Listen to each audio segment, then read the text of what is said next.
All right, folks. We're in the ace match. It's tied up 2-2. I gotta move TLO's name on the overlay again.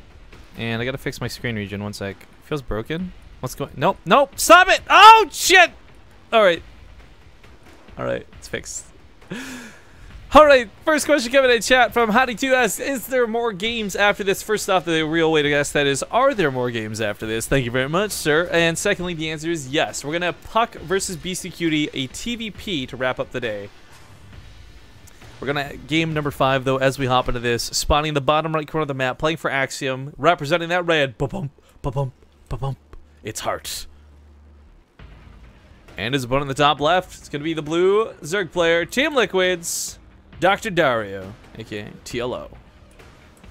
So I asked Heart, like between games, what happened, like why leave, and he said, I don't know. So I was hoping for an answer that was like, oh, I was actually behind, don't you know? Oh, I took a bad engagement, don't you know? Or I didn't have production. No, it's just like, I don't know. So it's just gonna yellow into game 5 and hope for the best. And, we'll see, we'll see. For Heart's sake, though, I mean, he was looking good in the series. I still don't think a tap out was necessary. But here's the thing, guys. You got to understand, Heart has not slept, and it's about 4 a.m. in Korea right now. So the logic may simply have been, I'm playing like crap in that game. Maybe it's not over, but I'm not cognizant enough to actually finish the game well.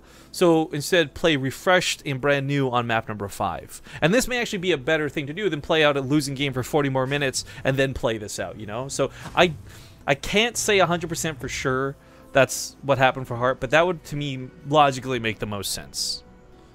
I also totally forgot I gotta go look at Puck.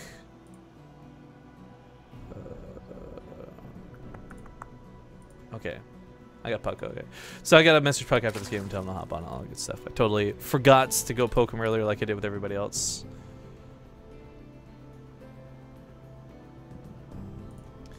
Let's see here. Heart is, I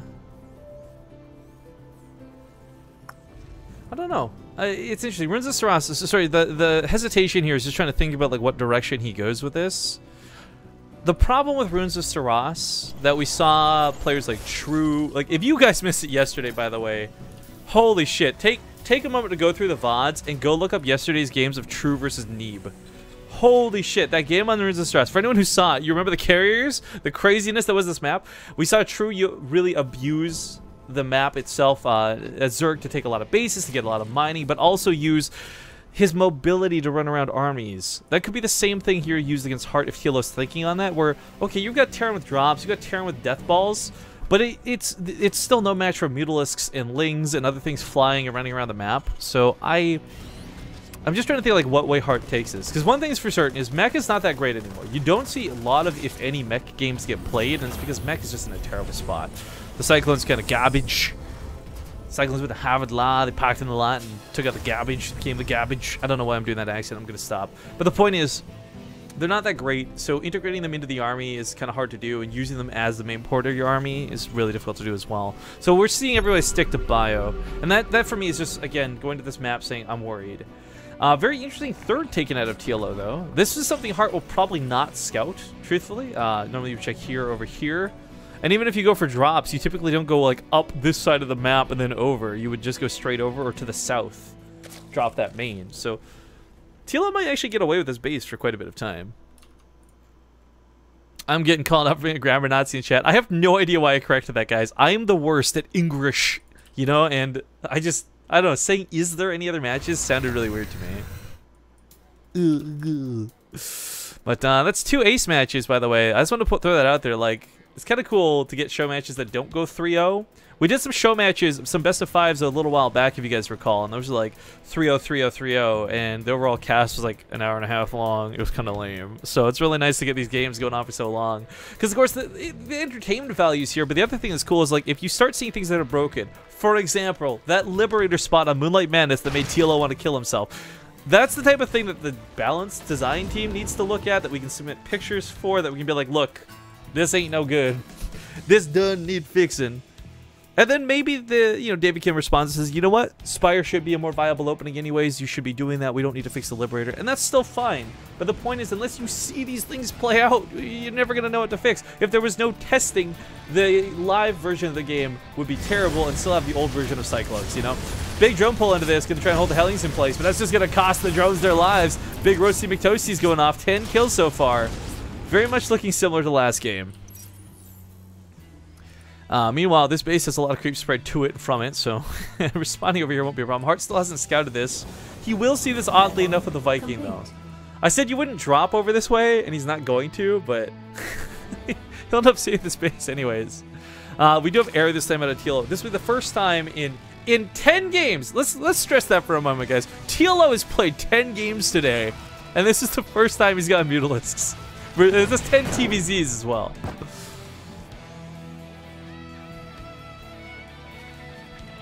Well, we'll see how the Mutalisks get dealt with. They are very pesky units, but this map plays a huge factor into it, and it makes a lot of sense to me where you're going to have Mutas, you're going to have Zerglings, you're going to have mobile units on a big, large-ass map. Just makes too much sense to me. So for him to actually go Mutas isn't so surprising. I just actually astonished because, truthfully, I expected to see them earlier. God, I just keep thinking about freaking True versus Neeb now again, because True remaxed on like 52 mutas, stuff like that. Oh my god, you guys seriously gotta go check out the VODs from yesterday. They're not on YouTube yet, so they're just here on Twitch, but they will be on YouTube eventually, and it was so sick. So good. But not gonna get too overhyped. No. We are gonna watch this game play out. A couple of shots getting fired by those mutas, takes out the SCVs on the geysers, doesn't lose anything, which is good. For TLO, there's still no 4th base being reached out for. In fact, just going for upgrades, and looks like he's content with the drone count that he has. 54 is not bad. And he's going for banelings. He's going to have speed this time around. This will also be like one of the first times in this series he's going to have speed, which is nice.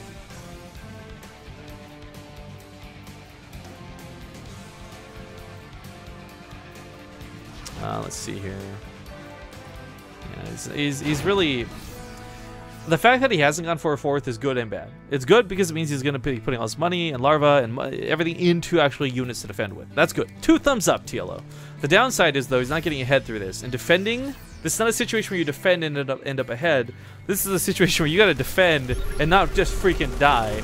Hellbats on the front line is going to help a little bit with this push. Lots of Marines for this as well. Combat Shields is done. Stim is done. The timing on this is pretty perfect for Hart. 1-1's finished as well, and he's going all in with this. Let's talk about how he doesn't have a 3rd either. Constant rally of units coming across the map, but those Banelings coming from behind. Gonna catch him off guard at the front and the back. No splits out of Hart. GG! Oh!